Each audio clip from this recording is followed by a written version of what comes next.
Alright, so what do we know about Starlink so far? So I ended up moving my antenna from this porch roof over here on the south side of my house up to the very top of my roof, which is where my cell phone booster used to reside. I've since taken that down. It didn't work that great, honestly, anyway. As you can see from my first video, I was getting like 0.89 megabits per second download speeds. So it's about trash as far as I'm concerned. Now, I have noticed that the antenna likes to look north. So for that reason, you know, north is up this way, south is down here towards the other end of my farm here. And I figured I wanted to get it up either on the top of the roof or to the other side of the house, just because that soffit was probably affecting it some. So I woke up this morning to about a ½ inch of ice on my truck. I had to let my truck run for about 25 minutes before I could scrape it off this morning. It was that solid, and you can still hear it's extremely crunchy. The wind is really blowing right now. It's probably 30, maybe 40 mile per hour gusts when it really gets up and blows. But I was just inside. I was streaming YouTube. I've experienced really no ill effects due to this weather whatsoever. It's got a built-in heating element that is supposed to melt off snow and ice, and I believe that's the case, but we'll walk over and take a look. I don't think there was, I just went up and fed the cows and I couldn't see anything on the top of Dishy. So I think it is melting off. I'm not gonna be able to see it from down here, and I'm definitely not getting up in the roof in this conditions. But let's go in and speed test it. That'll be the real test. I have read a couple cases where guys said the motor froze up due to really bad freezing rainstorms. I can't confirm or deny that at this point, just that I haven't personally experienced any issues in some pretty nasty weather here. So let's go inside here and do a speed test.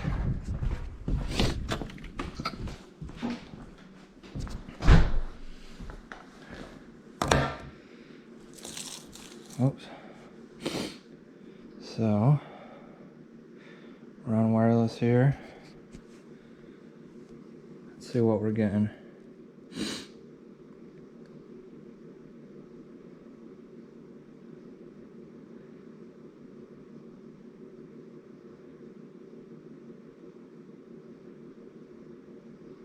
Gonna be about around 74, 73. Download. 22 up or so.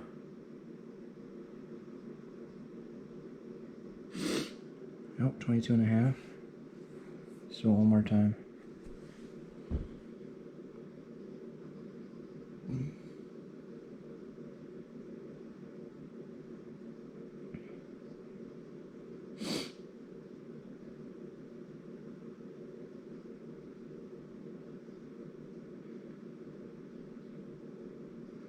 $60 down, somewhere around 23 up. So not bad at all. I'll take that any day of the week, given the weather conditions out there. Like I said, it's really nasty, and everything's starting to freeze up. So what else have I learned about Starlink since I have started using it a few days ago? Well, for one, I'm not going to walk in there because I got my boots on and that's new carpet, but my router is now right there. Originally, the first night I had it set up, it was upstairs in my bedroom, which is up the stairs to the right here.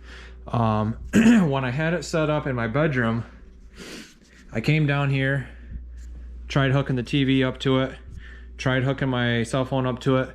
I could not get Wi-Fi. I just think the range on that router that they provide is very, very limited. And the way I got around that is I had already purchased a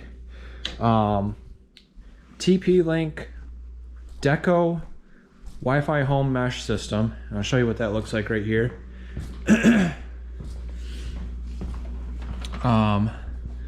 There it is, TP-Link. You've got basically 2 data ports on the back and your power cord. That is essentially a range extender. It came with 3 of those Deco links that look like smoke detectors, and I put one down here in my kitchen. I put one upstairs. I've got one way out in my shop. So only one of them in the house so far is connected via data cable to the main router that Starlink provided. I haven't had time to connect the other 2. I won't be able to connect the one in the shop till the spring, but they're already communicating wirelessly, and that one's probably 200 feet away from my main router here. We'll go out there, we'll do a speed test real quick, but now my entire house has great Wi-Fi. There's no dead zones or anything anywhere. Even outside the house, it's pretty decent. I mean, I can walk between the shop and here and have fine service. Let's go out there and we'll do a little test and see what we're getting for up and down out there in the shop. So I just pasted off. It's about right here on my garage, except it's over in the cold storage section area. And I'll show you real quick. But it's about 120 feet from the other TP-Link that's on my fridge, and that one's probably 30 feet from, so you can see the cord there, and it sits right up just to the right of that light on that 2x6 that runs across there. But that one's about 120 feet from the one on my fridge, which is about 30 feet from the main Starlink router. So that gives me really good Wi-Fi even out here, which is another 50 feet from that one I just showed you. So all together we're probably about 200 feet from the router right now. So let's take a look and do a speed test here, see what we're getting.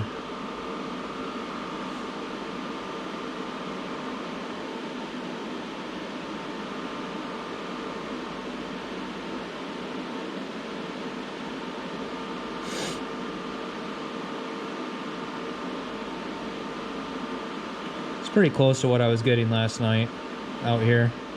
I think I was like 28 last night. We're gonna hit 21 right now.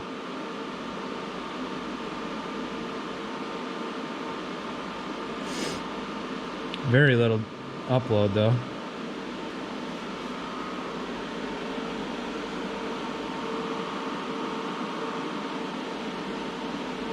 .56, but even still, you know, with it kind of storming outside and everything, I can still get on YouTube. G'day guys, Steve with Broken And watch whatever I want with very little putting stuff back together. wait period, no buffering. Alrighty, time for these things to go on here. So I'm really happy with it.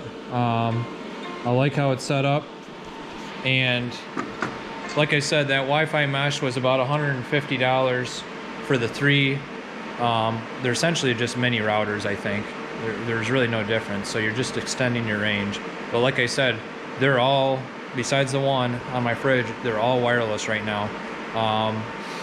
So when I can run a data cable from the house to this router out here this spring, I should see that speed increase dramatically out here in the garage. So I'm really happy with it. I'm gonna have to get a TV for out here now so I can start watching my repair videos when I got questions on how to do stuff like this, and it's gonna be a big deal. So we'll see what else I find as the week progresses. So the last thing I learned this week was that Starlink offers this cool app. You just get on the App Store and download the Starlink app. it'll show you what devices are currently connected to your Wi-Fi. Right now it's my Roku TV and my iPhone. You can go over here, you can hit the statistics. It'll show you your ping success, which is basically telling you, how often that you're asking for a signal from the satellite and you actually receive it. I've got 100%. Over the last 12 hours, how many times has there been no satellites? 1 minute that I haven't been able to reach a satellite. Beta downtime, 2 minutes. Here it's showing you my latency, 169 milliseconds. I'm not sure what that means. Your Starlink measures round trip time to the internet many times a second. We're working on improving this by adding more satellites and ground stations.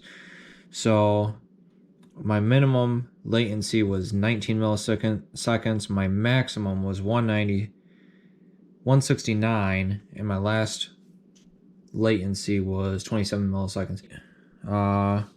Shows you how much upload you're using, how much download you're using.